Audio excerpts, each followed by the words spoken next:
Hey folks, Phil Gallagher, aka ThrabenU here for another Legacy video. Today we are going to be playing with a Dealer's Choice donation deck list from Hyperlink. You know, they said play whatever you want, and I said, well, Dungeons and Dragons set just released, so we need to throw some portable holes at people. So this is a really neat removal spell. When it ETBs, you exile target non-land permanent and opponent controls with mana value 2 or less until it leaves the battlefield. And as an artifact, I thought this would slot in really well to said artifact deck, Affinity. And we're going to give this a go today. I'm going to be honest with you, the build here is kind of weird. I've just kind of done my own thing, and we're going to see whether or not it works out. I'll talk about my card choices. So I think the easiest way to just like play Portable Hole is to slot it into the blue-white Affinity deck that I played previously right after the release of Modern Horizons 2. But if I'm being honest with you, I thought the mana base of that deck just like sucked. Like you're trying to play blue cards and you're trying to play white cards, and you don't actually have that many sources, and sometimes you're not going to cast your stuff on curve. So I wanted to fit in more like rainbow mana sources into the deck if I was going to play Portable Hole as something I would want to play on turn 1 or turn 2 pretty consistently. And so I'm going to be taking some risks. I'm going to play Glimmer Void, which is a rainbow land that has a very rough downside. At the beginning of your end step, if you control no artifacts, you have to sacrifice Glimmer Void. So if we get Meltdowned, it's going to be worse than normal. But I'm going to just accept that. And I also wanted to play some number of Springleaf Drums to help cast these things. And that meant that I wanted a few more zero-cost artifacts, which made me throw in a couple of Memnites. It's possible Frogmite is just better than Memnite, but like I really like this art, and I was looking for an excuse to play some Memnites, so here we are. Supplementing the rest of the shell is Cranial Plating, and specifically I want to talk about why I'm playing Cranial Plating. So Portable Hole is something that allows you to get early blockers out of the way, right? And that makes it so that something like a Memnite is more likely to actually just go and connect with a Cranial Plating. So my goal is to just hit the opponent once or twice and they die. And this can be with an Urza's Saga Construct token, it can be with a Nettle Cyst, it can be with a Memnite or an Ornithopter wearing a Cranial Plating. And because I have so many zero cost effects, my Thoughtcasts and Thought Monitors are going to be online a little bit sooner than they would in the traditional Affinity deck. With the exception of I'm not playing Darksteel Citadel, so I have one fewer artifact land. As far as the sideboard goes, I wanted the ability to substitute some cards, some generic cards for Portable Hole when it wasn't going to be good. And so I chose Emery and Karn to give me the ability to grind against control decks. And then most of the rest of the sideboard is anti-combo cards of various kinds and a couple other cards I can sub in for Urza's Saga. Full disclosure here, my head's not fully in the game today. I got some pretty bad news this morning, and I am looking to record a whole bunch of videos because I expect to be out of town for about a week. So apologies in advance if I'm a little lower energy than normal. We're gonna try to keep the show going. But if I randomly have to take a phone call or something, that is what it is, and it's possible I might not finish around. Anyway, if you're not subscribed to the channel already, please consider subscribing for Legacy, Modern, and Vintage content 7 days a week. And if you are subscribed, please throw me a like before we get started. It is the easiest way to support my content for free. If you are interested in having one of your decks highlighted on the channel, that information, as well as the deck list via Top Decked, is available in the video description. Let's battle. Alright, opening hand here is 1 mana short from I think being insane. So turn 1 is Seat, Memnite, Ornithopter, 3 artifacts. Cost 2, so I play Shadow Sphere. Turn 2 I have either play Cranial Baiting or like 1 mana Thoughtcast. I think this is going to be a keep. Okay. Those constructs are going to be bigger than what I have going on. It looks like we're likely facing a mirror or a pseudo mirror of some kind. Hello. Well, the plan has changed.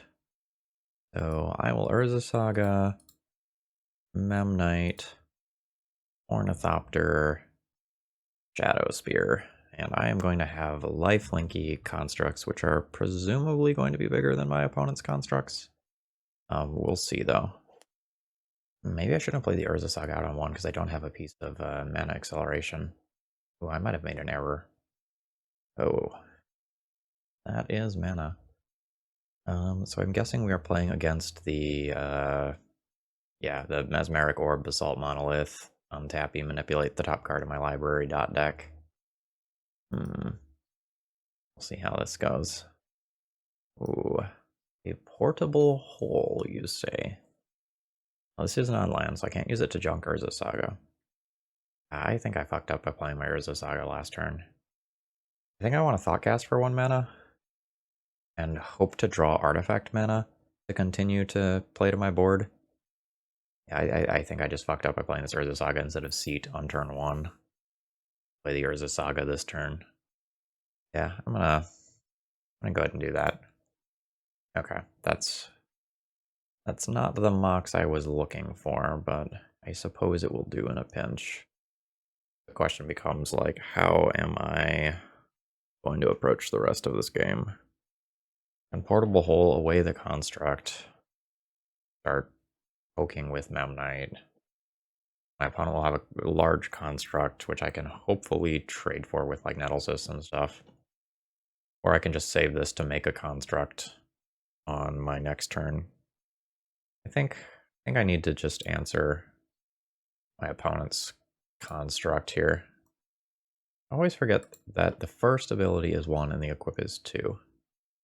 Not used to equipments having 2 different activated abilities. It's a little weird. I think I'm in trouble if my opponent gets, like, a Mystic Forge. I also just think my opponent is the better deck in the mirror, because, like, they have Mystic Forges and I don't. Like, they just have the possibility of, like, basically making 100 artifacts in a turn. And I can't do that. Right. Oh, the Retrofitter Foundry just went away. Well, this is mana. I honestly think I just need to grab an Opal here, unfortunately. Yeah, let's grab an Opal. So the Opal means that I have 3 mana. So I can start looking at... Oh, right, I had a floating mana. I can start looking at playing like Nettlesist and Nettlesist and working on trading with these things. Yeah, I'm just a little short in terms of mana. But my plan is... At a macro level, I think my plan is attack with a Nettlecyst, trade it for my opponent's construct, and then work on getting a one-shot kill with an Ornithopter. I have 7 artifacts right now, and another Cranial Plating or Nettlecyst will be 8, so that'll be 16 damage. Oh, well, don't worry about that math so much. The portable hole here is just insane, though. Get to junk my opponent's construct and potentially kill them. Have not done the math yet. So I have 8 damage showing. Gonna be like 9, and yeah. If I don't just, like, die to being comboed out this turn, I probably have lethal. My opponent finds a Mystic Forge, though. Who knows what can happen? Oh god, my opponent also just has, like, Karn the Great Creators that are one-sided, like, fuck my shit. um, that's worrying. So, what's my opponent's game here?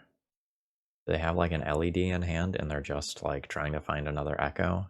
Because they don't have the top of the library, like, under manipulation from Mystic Forge. Okay.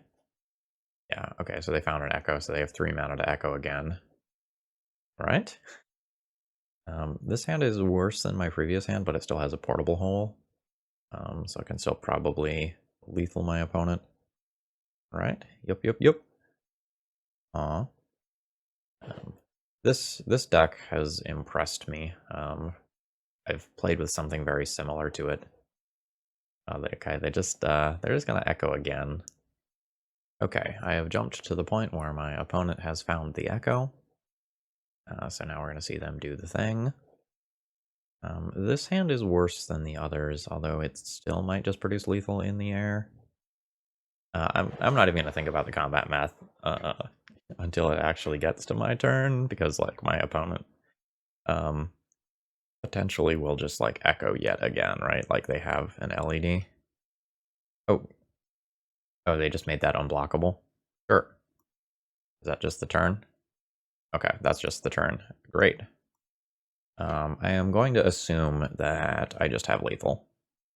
This is 9 currently, plus a cranial plating. All right. 1, 2. Cranial plating. Whip this here in the air. That's 10. Yep. Okay, so after all of that, like my opponent fizzled and made what in my mind is a bit of a greedy attack and lost the game accordingly. How deep could I have gone? Not actually much deeper. Okay. I like access to Pithing Needle. That just like can shut off Mystic Forge or Basalt Monolith, untapping itself.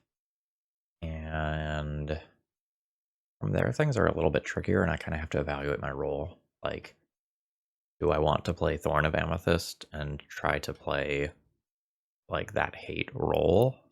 Or do I just want to goldfish my opponent as quickly as possible? So it's a little hard to say. I think the thorns on the draw are a bit sketch, but if I can turn one it, it's kind of legit. It may be that like my opponent getting to mana for Karn the Great Creator is just lights out so many times that I need access to Thorn. Yeah, I think I am going to be the more controlling deck here. A junk Retrofitter Foundry. I see myself tutoring up Pithing Needle or mana production most of the time in this matchup.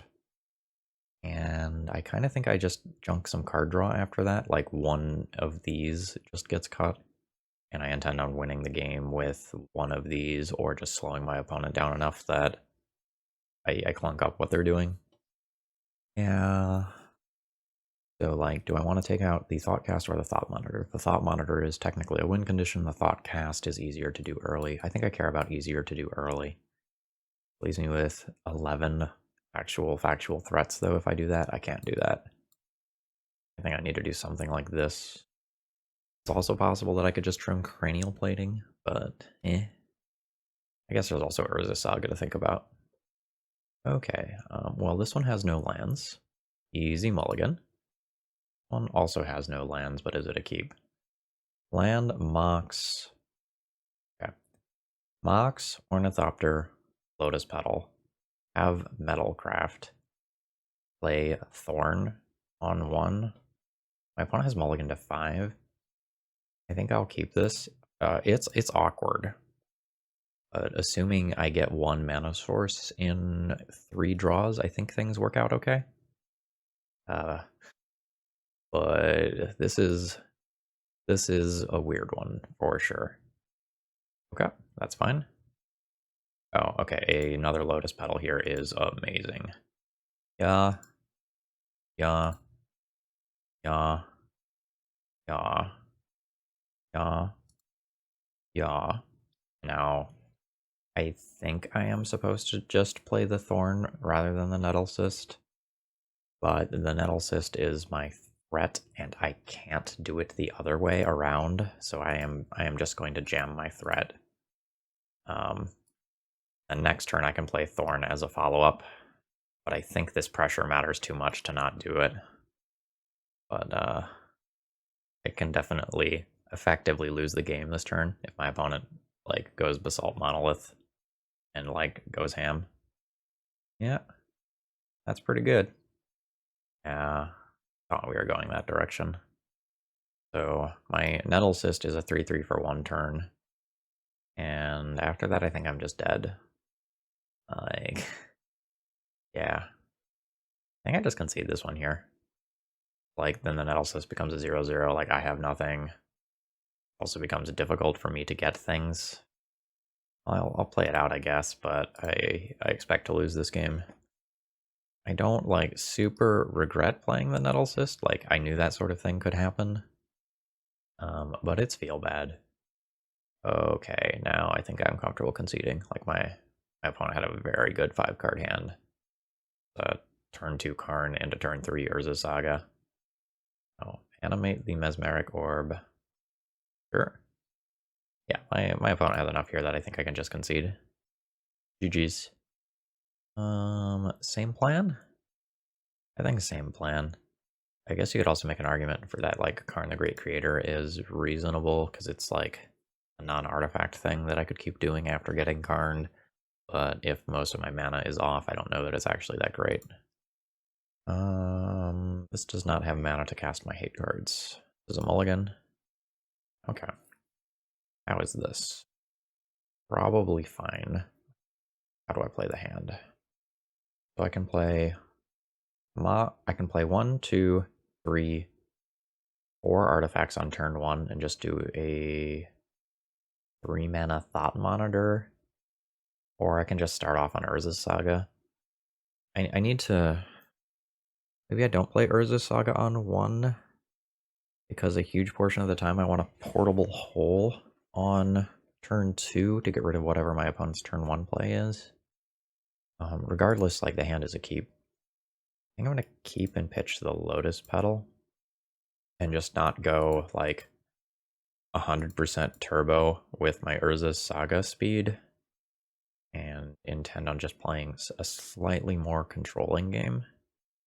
I don't know. I just think due to deck construction, my opponent is very favored here. Hopefully this Portable Hole just punches a hole in their game plan. I can just, like, Urza Saga, Portable Hole, and then just make 2 constructs, and we can call it a day. If that doesn't happen, things are awkward.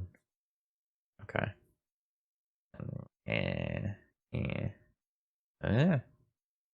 Okay. So I do this, and I do this. I do this, and we'll junk the Voltaic Key. Now I control 1, 2, 3, 4, 5, which means you cost 2. I'll be passing the turn. So next turn, if I draw an artifact that I can play for free, I can start looking at... oh, is that it? I'm so happy if that's it. I can start looking at Thought Monitor. Okay, cool. Oh wait, no, I needed a mana there in order to Thought Monitor. Do I want to risk it and try to hit a mana source so that I can Thought Monitor? I don't... Any... Oh, it has to specifically be a blue source. No, I don't think I take that gamble then. I'll just make my construct twice, and then I'll have Shadow Spear. Alright, there's my opponent's construct. I guess I should just activate my Urza Saga now, on the off chance that, like, they were to use the next stage of their Urza Saga to get a Pithing Needle. If I get, like, caught with my pants down like that, it would be just so incredibly awkward. Alright. There's my opponent's construct. Alright. You've got mana. Uh-huh. My opponent is offering the trade here. I don't think I want to take the trade. Yeah, I don't think I want to take the trade. Like, I can give my construct lifelink. I would really like to draw a land. Alright, we'll mill a few cards. Yeah, Nettle Cyst. Not exactly what I want. I'll make a new construct. I have 8/8s. I think I'm getting a Springleaf Drum. I think I just need this mana production here. So let's Springleaf Drum for blue. Tapping an Ornithopter. Do a 1 mana Thought Monitor. Okay. Yeah. Why don't you cost 1 to equip? And I think I'll just go ahead and bash in for 11 here. And very much have lethal next turn due to the trample I can get from Shadow Spear. Alright, my opponent went back and forth a couple of times, but did end up wanting to take the block. They did have a Pithing Needle in their deck. Now, there's a couple of different ways that I can die here. A Mystic Forge is a good start to something. Oh, we get an Echoed. Or, oh, I see. Yeah, so they used LED like Black Lotus because they can play the top cards of their library. So, like, we'll see if my opponent just wants to make another construct or if they want to, like, Karn for selection. Oh, another Mystic Forge. That's very good. Okay, down to 12. Which basically means either construct is lethal. I can get a little more mana. I also just have, like, lethal in the air by equipping Nettle Cyst. Oh, I have Cranial Plating. I don't even need to think about that. Like, that's just how I have lethal. An opponent has no cards. Yeah, Cranial Plating, apparently the Mirror Breaker here. Alright, so 1, 2. Cranial Plating. Equip that to Thought Monitor. I assume this lag means that my opponent has conceded. Okay, my opponent might have been doing the more impressive thing, but cranial plating is still cranial plating. In the year of Keranos 2021, it still gets people dead. I am 1 mana away from this hand doing really cool things. I'm going to mulligan and try to find something more consistent. Is the hand acceptable? Turn 1, Ancient Den, Ornithopter. Turn 2, I don't have Thoughtcast. I think I go deeper. Okay, how is this one? Memnite, Mox Opal, Ancient Den, Cranial Plating on turn 1. This could be my 5. Or I could keep a Thoughtcast situation instead. Hand is a little fragile, but I think I am going to keep it and be on Operation Cranial Plating. I think the games where I win are probably games where, like, this just works, and if my opponent is playing an interactive deck like Delver, Okay, that is not what I am looking for. I also do suspect that my opponent is playing Delver. If I play this into Daze, I'm going to play this into Daze. I am far enough behind already that I am kind of just hoping that things work. What you got? Forked Bolt. Into Wasteland. That's all pretty good. I mean, Urza Saga is a fantastic follow-up after my opponent uses a Wasteland. I have the Ancient Tomb to actually make my construct next turn as well. Sure, do your thing.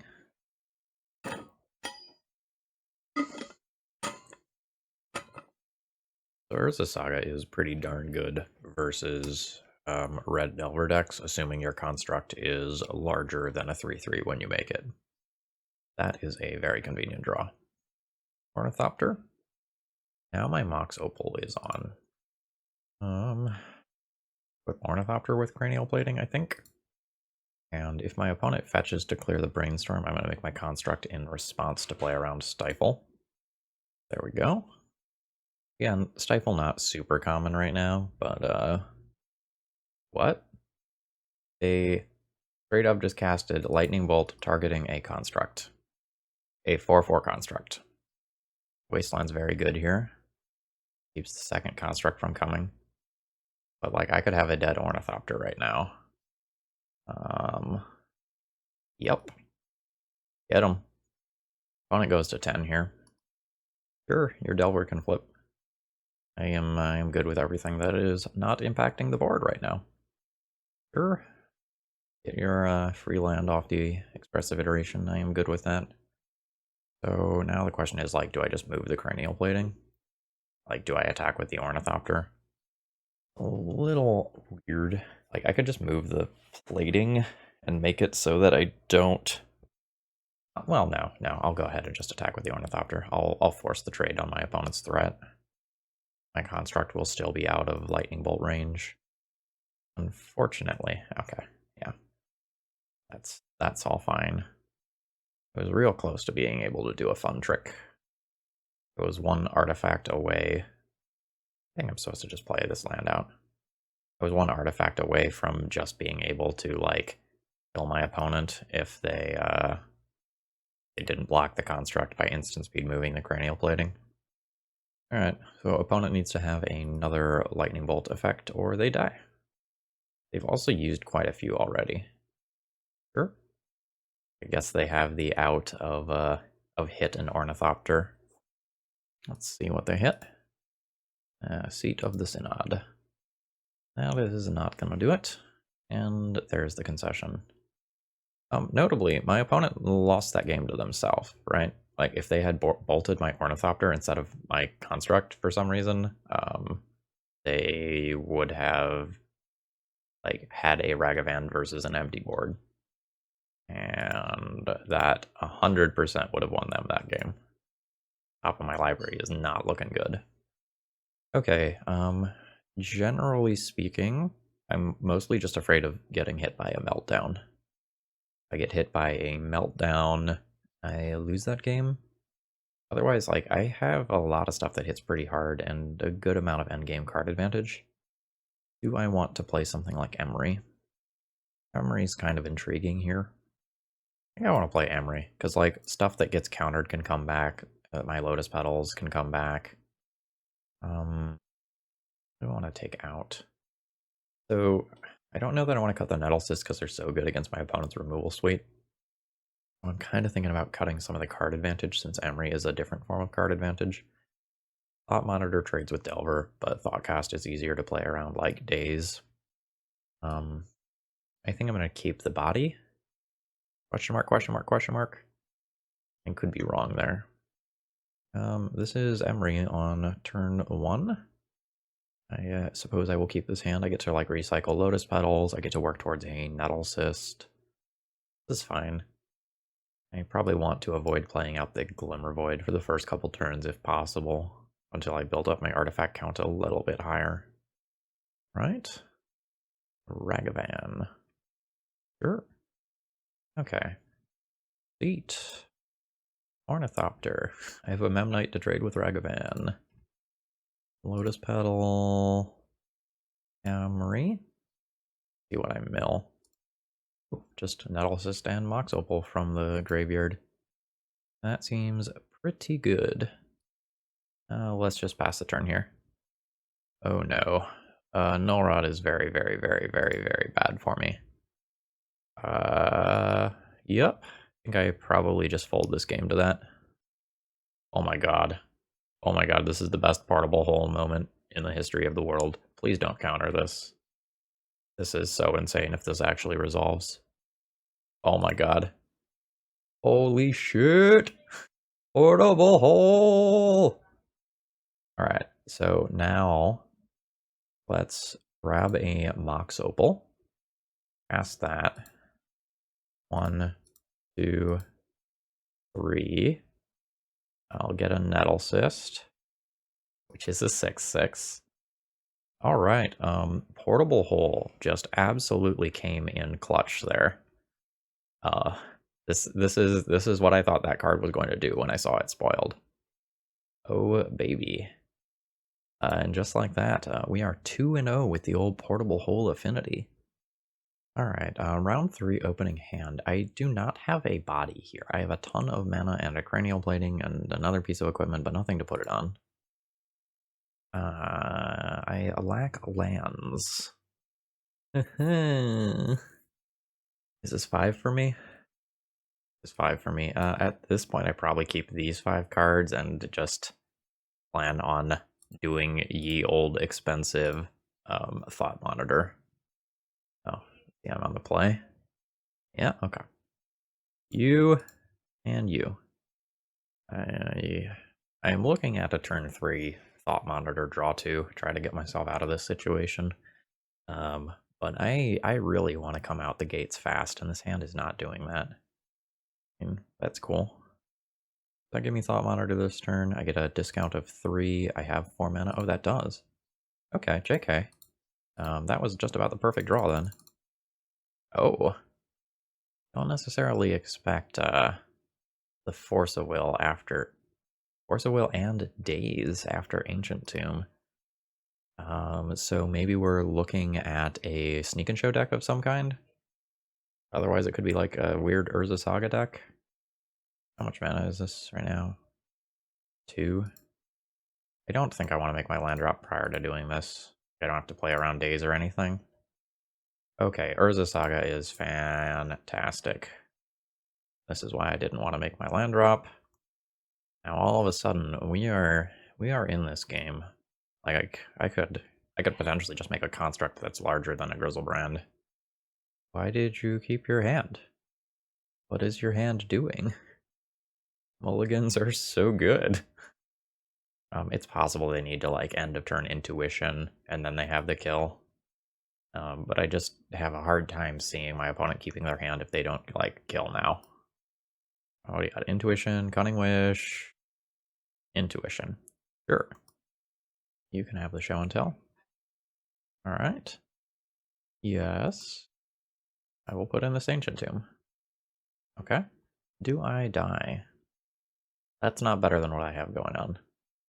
Now it can find something that's better than what I have going on. But I have... Okay, that's better than what I have going on now. The opponent kept the hand that had like all of the pieces but no blue source, which seems sketch in a deck that has that many cantrips. Okay. So basically I just want to get my opponent dead. Probably sub Shadow Spear for Pithing Needle. Don't need portable holes here. Those will become Thorn of Amethysts, and I'll probably call that good. I'm very happy with how my mulligan to 5 developed, though. Like, my hand ended up looking really good. This hand is great. 100% keeping. Alright, so. Ancient Tomb into Annoying Thing. Annoying Thing does not resolve. We'll try again next turn. An Impulse. Impulse not exactly a super common legacy card, but it tends to show up in lists like this one. It's nice to have some cantrips that get around like the Hull Breacher type cards and Chalice of the Void, and that's kind of its niche role. Okay. So I believe I do play the Glimmer Void. And the question is like, how do I want to play the rest of the turn cycle? Like I can play the Thorn around a Daze, or I can play the Thorn into Daze and like the question is like, how do I want to sequence this so I'm least likely to lose my Glimmer Void?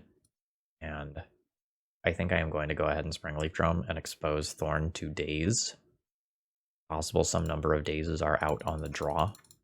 But if I were to lose a fight over the Thorn, and like, if I were put in a situation where I lose both the Thorn and the Glimmer Void, I don't think I come back from that and win the game easily, is what I'm trying to get at. Let's put the threat into play. Roll 3 artifacts. That's an awkward brainstorm. I guess they can force a will afterwards. They have a mana floating, I believe. Yep. Okay. Nettle Cyst has resolved. I can't use Springleaf Drum to Thoughtcast. I only control 3 artifacts. Okay. You've got mana. I have nothing to put in off a show and tell. If you got it, you got it. You got it. I choose no. Okay. How bad is it for me? Grizzlebrand is bad, but technically beatable. Alright, draw 7. Scary. Do you get the Emrakul as well? You get 4 more looks for the Emrakul. Okay, opponent went 11 deep and we dodged Emrakul. That's the good news. The bad news is my opponent's stuff is bigger than my stuff currently. Alright, there's 4/4. This costs 2 mana. Given that I'm being attacked in chunks of 7, I am good with tapping the Ancient Tomb here. Let's Thoughtcast. Yeah, Retrofitter Foundry. Well, we can finagle this into making very expensive blockers. Let's go 1, 2 for this. Now I can Thoughtcast for 1 because I have enough artifacts to like go past my Thorn tax here. There is a Memnite. Oh, it's 2 mana to activate this, right? Yeah, 2 mana to activate this. 6 total mana in order to make a jump blocker for Grizzlebrand. That's my turn. Nettle Cyst. We were so close to just attacking through the Grizzlebrand there. So close. Now opponent can cantrip a few times this turn. They can also just find, you know, the Emrakul after a draw 7. Their situation is a little weird, though. They can't just, like, fire off a billion decantrips because of my Thorn. So we'll see how they choose to play things. It kind of feels like one way or another, it's a go-for-it situation. Okay. Cunning Wish gets a tutor for Emrakul. Okay. That's Intuition for presumably triple Emrakul. Yep, and then the extra turn kills me. GG. We have been bested by the mighty Emrakul. Although, like, I'm very happy with how the match played out. Like, I had a great mull to 5, followed by a pretty good game here. Like, I had 2 thorns, one got countered, the second stuck. I have a very fast clock. Show and tell just did show and tell things. All right. Let's see.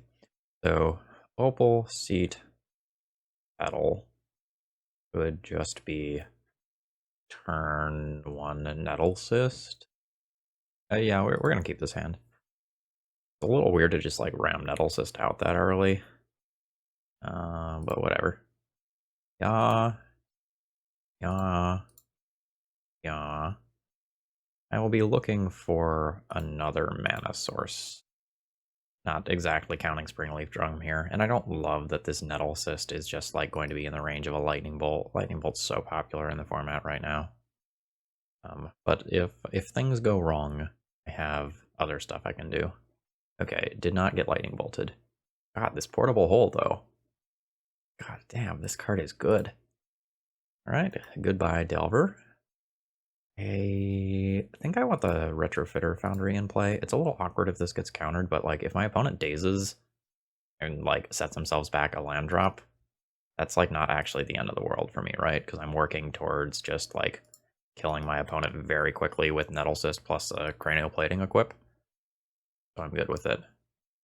Ooh, that's a little awkward. That drops this back in range of stuff dying to Lightning Bolt. And now we're out of it again. Because my removal spell counts for Metalcraft. Or not Metalcraft here specifically. It counts for my affinity count, whatever you want to call it. The number of artifacts and enchantments I control. Okay. Yep. Nice Delver. Okay. Does it make sense for me to take a turn off to cast a Cranial Plating? I just have my opponent on a 3-turn clock already. But with the Cranial Plating, it's maybe a... No, I'm just gonna hit my opponent. I am in on this. Huzzah! I did not need triple Cranial Plating this hand, though. Now, if my opponent just, like, passes the turn holding back Delver and a red mana, then we might talk about, like, taking a turn off to try to grow outside of Lightning Bolt range. Like, Lightning Bolt plus Delver block range. The way I lose this game is to just, like, not having a body. Oh. This is surprising. Okay. Yeah. Yeah. Alright. I'll battle in for 6 and hope not to get Brazen Borrowed. Damn it. That's okay. Any derpy idiot is a massive threat. Force of Will is probably their best possible draw. Wasteland also incredibly good. It can cast the Brazen Borrower and then knock me off mana. Although maybe they're supposed to knock me off mana now, honestly. Alright. 2 to equip. Let's attempt the equip, which will get it out of Lightning Bolt range. Ooh. Yeah. I don't have the mana to cast another Cranial Plating, unfortunately. I will be a little sad if we lose this one. My start was just so impressive. Opponent's hand is just perfect here, though. They've still got the Force of Will. They have the ability, like, they hit yet another land drop to cast Brazen Borrower and increase their clock. That sure isn't counterable. Alright. Urza Saga. Cranial Plating. I need another mana source next turn. With another mana source, I just make a construct, and then I just make another construct, and I probably win. Alright. Lightning Bolt is a problem, though. That is also potentially a problem. It takes 6 this turn down to 7, which means that if the Delver flips, which I suppose it should since I just pondered, I am in trouble. Well, that's a hell of a draw, but Force of Will. I mean, like, I gotta try. Like, there's some world where they don't have the blue card, right? Fuck. Alright, then I am dead. GG's. Okay, what I did last time. I think I brought in Emery's last time over Thoughtcasts. And I think I also brought in Pithing Needle for Wasteland. Retrofitter Foundry's just so very slow here. I think I'd rather have access to Pithing Needle in some opening hands. Okay, so this opening hand, like, kind of objectively doesn't really have anything going on. The Emery can be very good or just, like, totally blank. The thing is, like, the hand's bad against both a counterspell and a, like a lightning bolt. I don't know that I get to keep this on 7. I would keep that on 6, though. This is a keep. This is probably a turn 1 Saga hand. But if I make it a turn 1 Saga hand, it doesn't actually play the Cranial Plating on 1. I think I want to play the Cranial Plating on 1. Alright. Opal, Den, Ornithopter, Plating. And the reason why I want to like go for this line is to pressure my opponent to deal with this like Cranial Plating or the Ornithopter when those aren't really the things that matter. Like it's the Urza's Saga here that is like the critical piece for the hand working. Okay. So let's attempt the equip. Do I get 4 damage? No, the answer is no. Alright, so there's a lightning bolt. That's fine. And now we work on the axis that actually matters. So if I just get to do my Urza Saga thing, I probably run away with this game pretty quickly. Ooh. This is a nice backup plan. Let's do this. Suppose I just want to make this now. I have 1, 2, 3, 4, 5. 1, 2, 3, 4, 5 artifacts, meaning that this costs 2. I can't do that. Let's just equip this here. So I have saved myself a mana. The downside is that like the sorcery speed meltdown can get me, but I expect to just like lose to meltdown. Like that is something that is just going to beat me playing this deck most of the time. That's okay. Alright.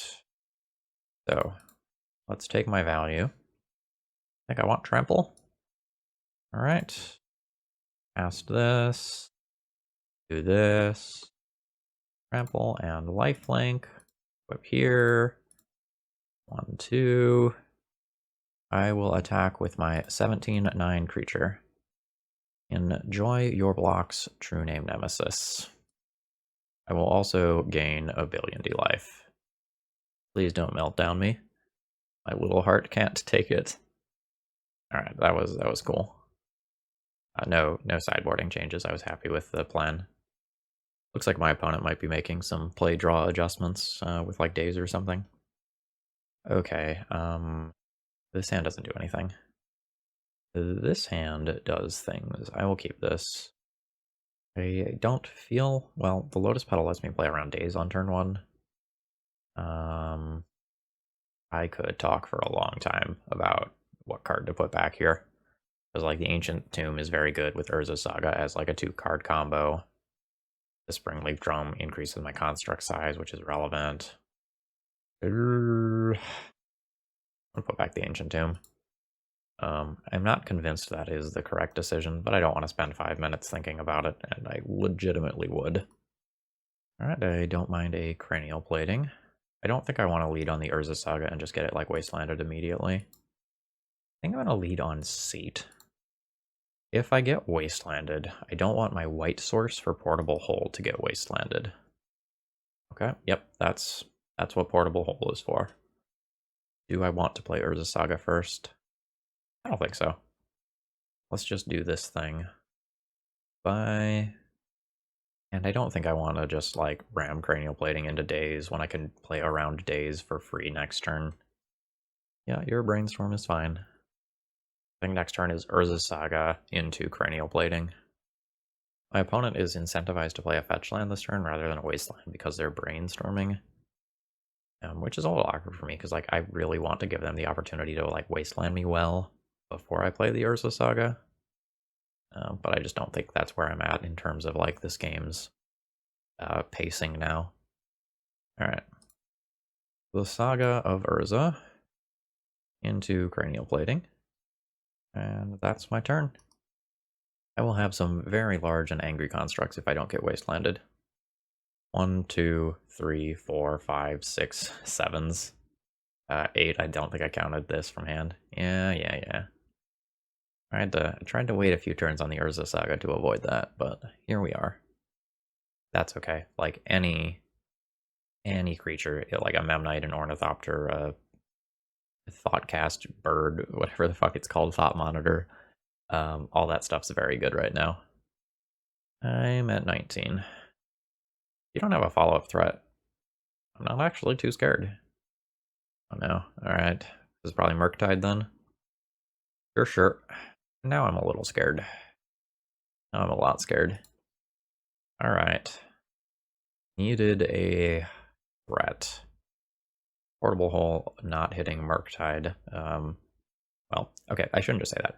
Murktide Regent is kind of a cool card in that like it's aggressive, it can continue to get bigger later, and it plays around some removal. It playing around Prismatic Ending and like Abrupt Decays and Fatal Pushes. Fuck. Alright. GG. Got null routed. The Affinity hate is still just a little bit too much out there. Alright, round 5. Ancient Tomb, Ornithopter, Springleaf Drum, have 2 mana. Oh, is this hand fine? This hand might be fine. It's a little awkward. It just makes Nettle Cyst on turn 2. This hand probably works out most of the time. Don't exactly love some of the particulars about it, but I have the colored mana for my things because of Springleaf Drum. Let's take my 1 damage. I'm not gonna be cheeky and just like play out the Portable Hole for the sake of my artifact count on turn 1. That's something I could do, but before I know what matchup it is, I don't think that makes sense.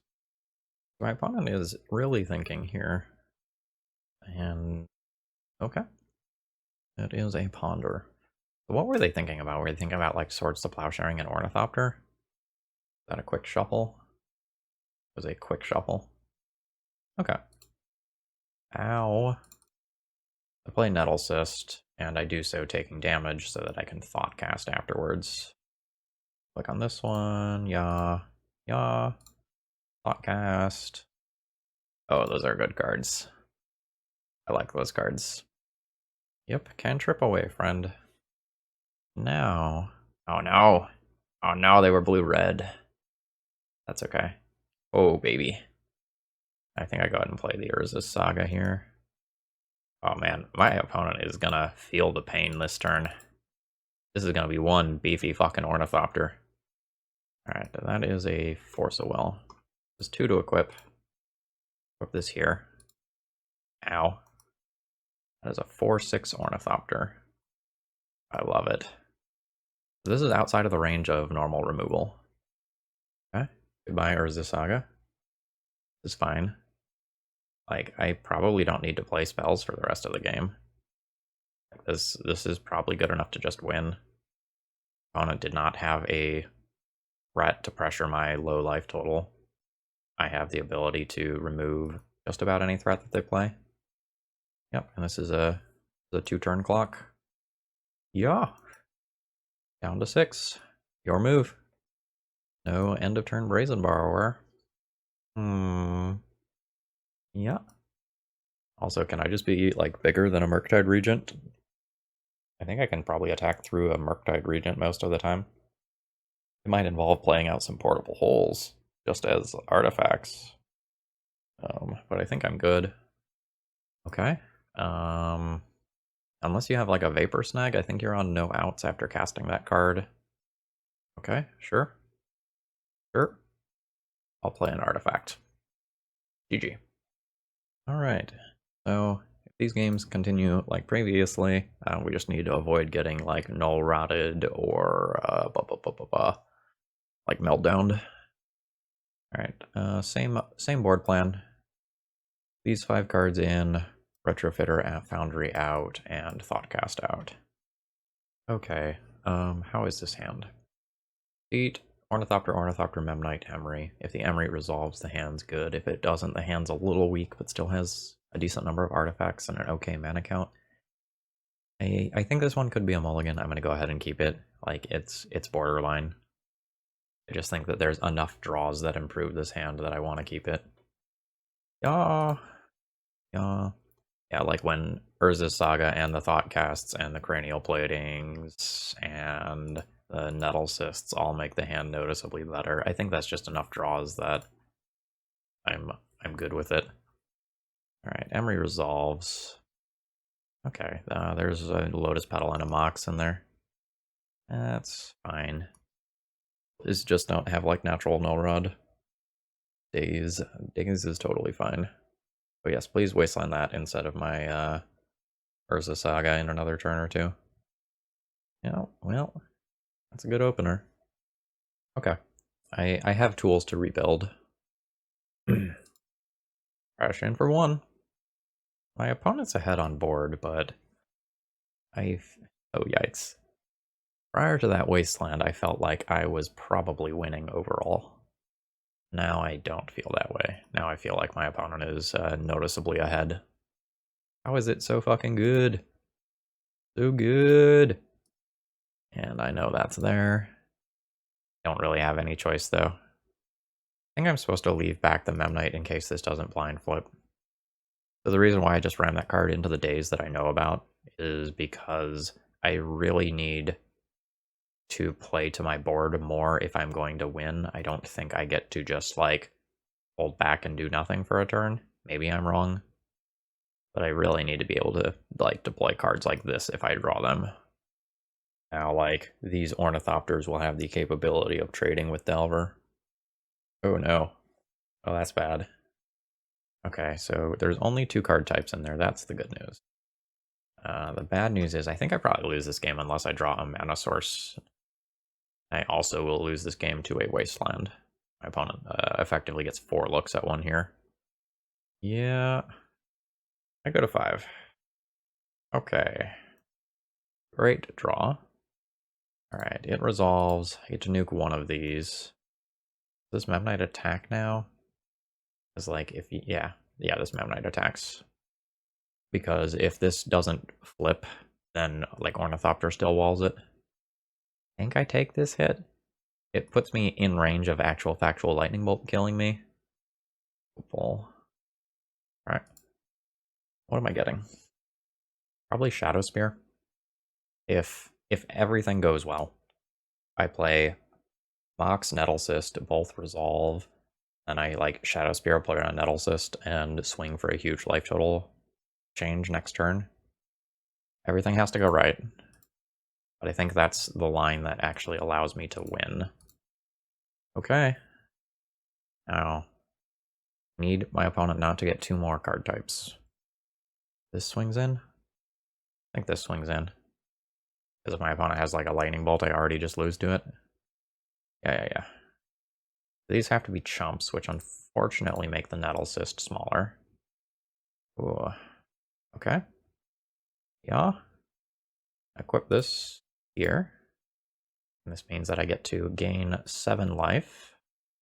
And I believe it is correct to do this so I don't just die to the Delvers in the air. Margins are real tight on this game. I think I need to trade with the Ragavan, even though the Dragon Rage Channeler is scarier. Like, there's so many random things that my opponent could hit in my deck that could be really annoying, and I don't want to give my opponent that mana either. I still have 6 life gain on the backswing, really 7. Okay. Give me that sweet, sweet life. Now, if the Dragon Rage Channeler gets a 4th card type, it flips and I take exactly 9 in the air. I don't think it is correct for me to move that. And I know my opponent has expressive iteration, so if they hit a land, they get a sorcery and I die. Oh wow, that's spooky. Ooh, but they didn't. Okay, and that brings us to a close on this league at a 3-2 finish, which I'm pretty happy with for a first draft of, a deck, especially when I had to do so much tweaking to it, because I didn't like the previous blue-white Affinity deck lists. Overall thoughts on the deck list? Not bad. Like, I'm pretty happy with this. The biggest thing I would say, if you want to explore this archetype, you should sit down and make a sideboard guide. The sideboard that I threw together here is rough, and you should make sure that the in-out numbers work for, the top handful of legacy matches. So for example, I didn't bring in the Karns today, but I would really want Karns for Bant control. Am I using my sideboard slots well? As far as the game one game plan goes, I really like how it felt. Like, you have the fast Urza Saga starts, you have the fast Cranial Plating starts, you have the fast Nettlecyst starts, and then you have like a bunch of ability to grind and the ability to interact and get blockers out of the way, which I think makes Cranial Plating much better. Also just gives you a little more game versus Delver because, like, you have a play you can make that adds to your artifact count while also going and like removing a relevant card, and not just creatures either. This gets your Sylvan Libraries, your Null Rods out of play. So I really like how this felt. Anyway, I hope you enjoyed. If you did, please click the like button. If you're not already subscribed, please consider subscribing for Legacy, Modern, and Vintage content 7 days a week. If you want to try this one out, the deck list is in the video description via Top Deck, and my donation information is there as well if you want to get something spicy on the channel. Have a great rest of the day.